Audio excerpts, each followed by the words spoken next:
What attracted you to take on the role of head of academy? There's a few things really.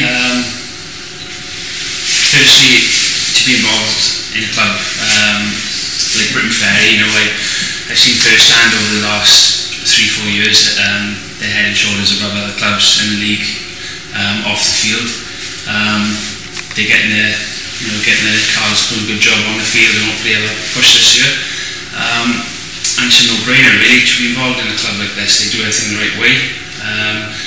And then when the job came up, it's just I could develop as a coach and a person in the role, and I could help hopefully bridge the gap between youth and senior transition. How do you feel about the transition from senior to academy football from your point of view? What do you think you can learn in the role? I think there's lots to learn. There's always lots to learn. As a manager, as a coach, as a head of academy, I think you're always learning, no matter what your age or where you are in your pathway. But I think there's lots more to take in the head of coaching.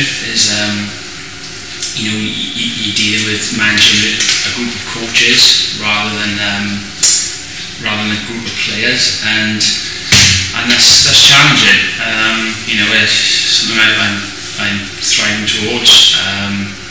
It's going to help me develop as a coach myself, and it's going to be different to being a first team manager, but it's something I'm really looking forward to doing. I want to develop this side of my coaching, which I think is a bit short, and hopefully it'll help me as much as I can help Britain Ferry. You mentioned obviously Carl Shaw. We got Andy Dyer now, who's coming as sporting director. You also got friends of the club already. Do you think that will help you settle into the role?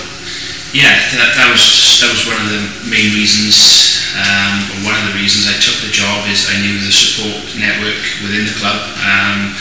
I'd lengthy chats with Andy Dyer about his role and my role, and working together, and that was a major one for me. And just bridging that gap, as I said, between youth and senior. It's hard. The youth players stepping into senior football, especially the standard the Welsh league's at now, is really difficult. So if we can get, we can bridge that gap, if we can get the philosophy right throughout the club, hopefully that'll make it easier. Obviously, I played with Carl, and Andy. We had great times, and we're really good friends. We still are, and the connection between the academy and the first team, that's a massive connection, and it happens naturally with me, Carl. And any help I can get off them too is much appreciated. Yeah, so you spoke obviously about the transition from youth team football into first team football. The academy is going to be vital to that. So how important do you think it is to have these younger players involved in the first team environment? Well, that's the ultimate task, and that's the ultimate goal is to get youth players into the first team. I think that's why the chairman brought me and Andy in, is to make sure that happens, whether it takes 2 or 3 years. But from first-hand experience, it's important to have youngsters, local boys through academy in your first team. It's something that every club is doing. I think the FAW just put a rule in where you have to have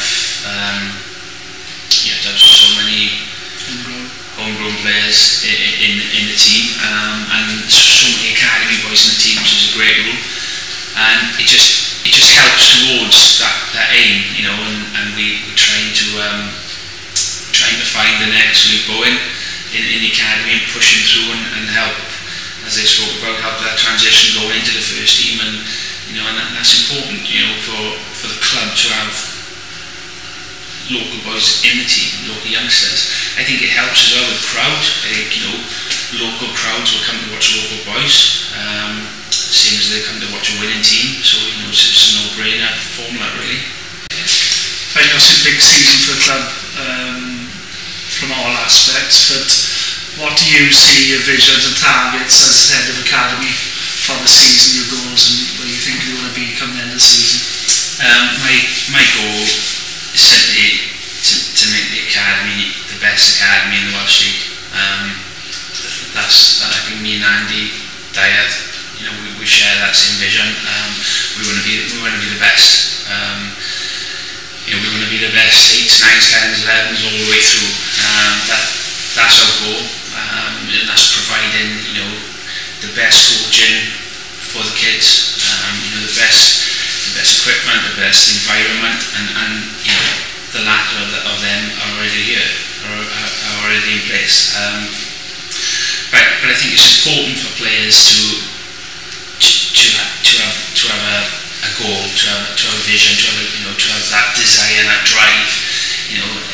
There's nothing worse than being at a club where there's no drive or desire there. That was important for me taking this role, and that's my number one objective is to make sure this club academy status is the best about